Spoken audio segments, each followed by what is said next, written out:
Welcome to I dream. ప్రస్తుతం మనం మదనపల్లి తరిగొండ వెంగమాంబ ఆలయంలో ఉన్నాం.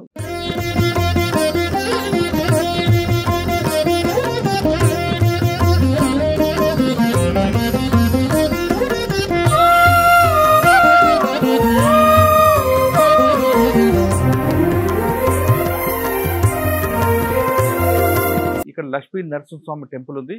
అసలు తరిగొండ అనే పేరు ఎందుకు వచ్చింది, ఇక్కడ ఉన్న లక్ష్మీ నరసింహస్వామి చరిత్ర ఏంటి?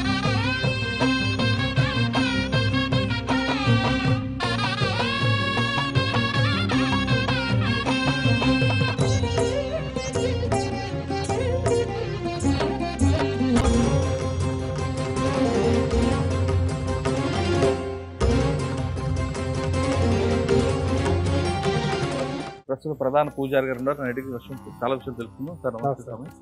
తరిగొండ అనే పేరు ఎందుకు వచ్చింది, ఇక్కడ లక్ష్మీ నరసింహస్వామి టెంపుల్ ఇక్కడ వెలిచారు అని ఉంది శివలింగంలో, దాని చరిత్ర ఉంటుంది. శ్రీమత్పయోరికేతన చక్రపాణి భోగీంద్ర భోగిమణిరాజిత పుణ్యమూర్తే యోగీశ శాశ్వత శరణ్య భవాబ్ధిభూత లక్ష్మీ నరసింహ మమదేహి కరావలంబం శ్రీ లక్ష్మీ నరసింహస్వామి పరబ్రహ్మణే నమః. ఈ తరిగొండ గ్రామము పూర్వము అరణ్యముగా ఉన్నప్పుడు స్వామివారు ఇక్కడ చిట్టేచల నాయుళ్ళు అనేటువంటి వంశస్థులు ఈ స్థలంలోకి వచ్చి ఆ కాలంలో పశువుల గ్రాస అంటే పశువులన్నింటినీ కొద్ది ఊళ్ళల్లో కొన్ని రోజులు పెట్టుకొని ఆ యొక్క ఆవు పాలు పెరుగు అమ్ముకొని బతికేవాళ్ళు అనమాట. అలాగే చిట్టేచర్ల వంశస్థులు అనేవాళ్ళు ఈ యొక్క అరణ్యం గ్రామానికి వచ్చినప్పుడు ఇక్కడ వాళ్ళు ఆ మట్టి కుండలో ఆ యొక్క పెరుగును కవంతో చిలికేటప్పుడు స్వామివారు శాలిగ్రామ రూపముగా ఇక్కడ వెలిసినారు. అందువల్ల ఇక్కడ స్వామివారి విశేషం ఏమరా అంటే తరికుండ. తరి అంటే తమిళ్లో తైరు అంటే పెరుగు అని అర్థం. తరి అంటే పెరుగు అని విశేషంగా తరికుండ. కుండలో స్వామి ఉద్భవించారు కాబట్టి తరికుండ అని ఈ యొక్క ఊరికి కూడా దేవుడి పేరు మీదుగా నామధేయము. ఇక్కడ విశేషం ఏమరా అంటే ఆ స్వామివారు ఒక లింగాకారంలో ఉంటారు. మనకు ఏ విధంగా శివలింగం ఉంటుందో ఆ విధంగా లింగాకారంలో స్వామి ఒక గుండ్రంగా ఒక శాలిగ్రామ రూపంగా ఉంటారనమాట. అది స్వామి ఇక్కడ ఉద్భవమూర్తి. ఆ తర్వాత పెద్ద విగ్రహాన్ని లక్ష్మీ నరసింహస్వామిని దూర్వాస మహాముని ఆయన ప్రతిష్ఠించారు. ఆయన దూర్వాస మహాముని అంటే చాలా కోపిష్ట అనమాట. మా ఋషుల్లోకెల్లా ఆయన కోపిష్ట ఎక్కువ. అందువల్ల ఆయన ఇక్కడ ప్రతిష్ఠ చేసేటప్పుడు మామూలుగా కూడా నరసింహస్వామి అంటే అందరూ భయపడతారు, స్వామి ఉగ్రరూపంగా ఉంటారు కాబట్టి. అయినా ఇక్కడ స్వామివారు లక్ష్మీ అమ్మవారితో సహా ఉంటారు కాబట్టి లక్ష్మీ నరసింహస్వామి అని స్వామి ఇక్కడ ప్రతిష్ఠించేటప్పుడు ఇక్కడ ఒక యంత్రస్థాపన చేశారు ఆయన దూర్వాస మహాముని. ఆ యంత్రస్థాపన లోపల గర్భాలయంలో, అదేవిధంగా ధ్వజస్తంభం దగ్గర ముందర ఉన్నటువంటి బలిపీఠం దగ్గర ఒక యంత్రస్థాపన చేశారు. ఈ యొక్క స్థలంలో ఎవరే కానీ అసత్యం ఆడినారంటే వారి యొక్క వంశమే నిర్వంశం అయిపోవాలి అని ఆ యొక్క యంత్రస్థాపన చేసి ఆ యంత్రాన్ని స్థాపించారు. ఇప్పుడు కూడా ప్రమాణకాలు జరుగుతాయి. అంటే ఆ ప్రమాణకం ఎవరైతే చేస్తారో అతను ఆ విషయం గురించి తెలిసి కూడా తెలియలేదు అనే ఒక అబద్ధం చెప్పినారంటే వారి యొక్క వంశమే నిర్వంశం అయిపోగాలని ఆ దూర్వాస మహాముని యంత్రస్థాపన చేశారు. అందువల్ల ఈ ఊరి గుడికి సత్య ప్రమాణకాల నిలయంగా అని కూడా పేరు చెప్తారనమాట. ఇక్కడ వెంగమాంబ విగ్రహం కూడా ఉన్న కారణం ఇక్కడ మాతృశ్రీ తరిగొండ వెంగమాంబ గారిది జన్మస్థలం ఈ ఊరు. ఆమె పుట్టింది పెరిగిందంతా ఇక్కడే అనమాట. అంటే వెంకటేశ్వర స్వామి గారు అంటే వెంకటేశ్వర స్వామిని పతిగా భావించింది ఆమె. ఇక్కడ మెయిన్ పుట్టడము తరిగొండ వెంగమాంబ గారు వాళ్ళ వంశస్థులంతా ఇక్కడే ఉండేవారు. ఈ గ్రామంలోనే ఉన్నప్పుడు ఆమె ఇక్కడ పుట్టిన తర్వాత ఆమె ఏమంటే ఒక వెంకటేశ్వర స్వామికి దైవ సంబూతురాలుగా దైవ దీనికి ఇదైపోయింది అనమాట. ఆమె బాల్య వివాహం చేస్తారు. ఆ కాలంలో అంతా బాల్య వివాహాలు చేసేవాళ్ళు కాబట్టి ఆమెకు బాల్య వివాహం చేసినప్పుడు వెంకటాచలపతి అనే అతను పెళ్లి చేసుకుంటుంది. అతను ఆ యొక్క వారి యొక్క కులదైవం వచ్చి చౌడేశ్వరి దేవి. అతను ఏ రోజైతే ఈమెను ఒక పత్నిగా భావిస్తాడో కానీ ఆయన చూసినప్పుడంతా ఈమె ఒక చౌడేశ్వరి కానీ కనపడేది అనమాట. అందువల్ల ఆయనతో ఆయన గృహ సంసారం చేయకుండా ఆయన ఒక దేవతగానే ఆయన ఉండేవాడు.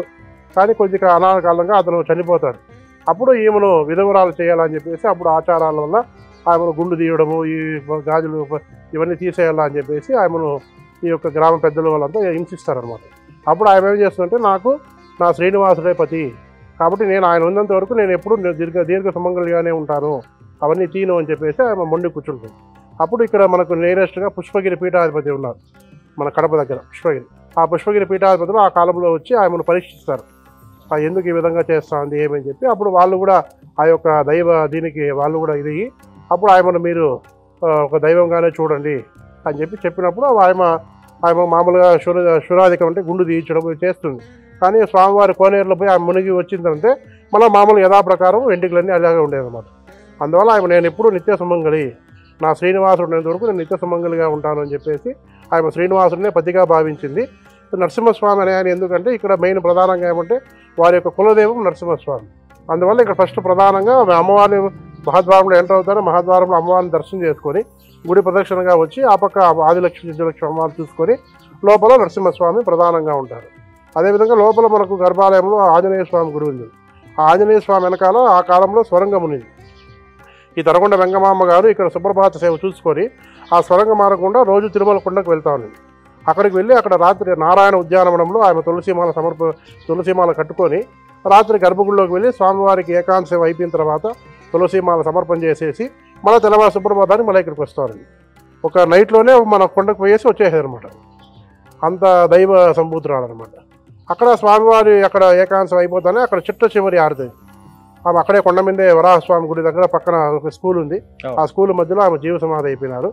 ఆమె అక్కడే మళ్ళా ఆ తర్వాత స్వామివారికి అక్కడ వాళ్ళ వంశస్థులు ముత్యాలు ఆరతిస్తారు. ఆమె ఒక కోరిక కోరుతుంది స్వామివారిని, నా అంటే ఆమెకు బిడ్డలు ఉండరు కదా, అదో నా వంశంలో ఈ యొక్క ఆరతిని కొనసాగించడానికి అనుమతి ఇవ్వనప్పుడు అప్పుడు ఆయన చెప్తారనమాట వెంకటేశ్వర స్వామి, నీ వంశంలో ఎవరు ఆరతి ఇచ్చినా కూడా అదే చిట్ట చివరి ఆరతి, ఆ తర్వాత ఎవరికి దర్శనం ఉండదు. అందువల్ల ఆమె ఆరతి చేస్తే గుడి క్లోజ్ చేసేస్తాను, ఏకాంశం అయిపోతాను. ఇక్కడ మార్నింగ్ పూట స్వామి అమ్మవారు ఆరతి చేసి అందరికీ దర్శనం స్టార్ట్ అవుతుంది, సుప్రభాత సేవ అవుతానే. ఈ విధంగా ఈ ఒక దినచర్య వల్ల ఈ అదేవిధంగా ఇక్కడ మనకేమంటే మామూలుగా అన్నమయ్య అంట నన్నయ్య ఇట్లా వాళ్ళంతా మనము మన స్త్రీలలో చూసింటాం. కానీ స్త్రీలలో ప్రప్రథమంగా ఒక భక్త కవయిత్రిగా పేరుగాంచింది తరగొండ వెంకమాంబ గారు.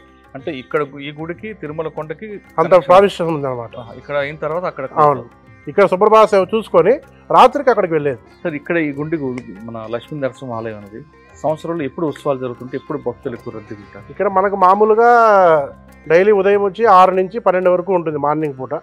ఈవినింగ్ వచ్చి 4 to 8 వేళల్లో అనమాట. సోమవారం నుంచి శుక్రవారం వరకు. శనివారం ఆదివారం కంటిన్యూగా ఉంటుంది. ఉదయం 6 నుంచి రాత్రి 8 వరకు ఉంటుంది. అదేవిధంగా ఇక్కడ మామూలుగా వారోత్సవం అంటే వారానికి స్వామివారి మూలవర్లకు అభిషేకాలు జరుగుతాయి. శుక్రవారం శనివారం తెల్లవారు 7:30కు. ప్రతి నెల స్వాతి నక్షత్రం రోజు కళ్యాణోత్సవం జరుగుతుంది. ఇక్కడ కళ్యాణోత్సవం విశేషం ఏమరా అంటే ఈ మనకు వివాహాలు ఎక్కువ ఆలస్యం అవుతుందని చెప్పి కొంతమంది జాతకరీత్యా కుజదోషము ఇలాంటివి ఉన్నాయి అనుకుంటారు. అప్పుడు ఆ కుజదోషానికి ఏమంటే నరసింహస్వామి అభిమాన దేవత. అందువల్ల ఆ యొక్క స్వాతి నక్షత్రం అనేది మంగళవారం రోజు వస్తే ఆ రోజు చాలా విశేషం కళ్యాణోత్సవం అనేది. ఆ రోజు కొద్దిగా మనకు జనాలు కూడా బాగా ఆ కళ్యాణోత్సవంలో పాల్గొని ఇలా కళ్యాణం వివాహం లేట్ అవుతుంది అని అనుకునే వాళ్ళు వచ్చి ఆ కళ్యాణం చేయించి ఆ కంకణం కట్టుకుంటే ఖచ్చితంగా కళ్యాణం అవుతుంది. అదేవిధంగా పాల్గొన మాసంలో పాంచరాత్ర ఆగం ప్రకారము నవదిన సంకల్పం అంటే 11 రోజులు బ్రహ్మోత్సవాలు జరుగుతాయి. స్వామివారు 9 రోజులు వాహనాల మీద ఊరేగుతారు. 10వ రోజు స్వామివారి పుష్పయాగం అనే కార్యక్రమం ఉంటుంది. ఇవన్నీ బ్రహ్మోత్సవాల్లో జరుగుతాయి.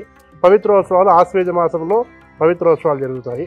మళ్ళీ అదేవిధంగా మాతృశ్రీ తరగొండ వెంగమాంబ జయంతి, వర్ధంతి, నరసింహ జయంతి, రథసప్తమి, దీపావళి ఇలాంటివన్నీ మహా ఉత్సవాలని ప్రధానంగా ఉండేటువంటి ఉత్సవాలన్నీ స్వామివారికి కైంకర్యాలు జరుగుతూ ఉంటాయి. ఇక్కడికి వచ్చే భక్తులకి రవాణా సౌకర్యం కానీ వసతి సౌకర్యం కానీ ఉంటాయి?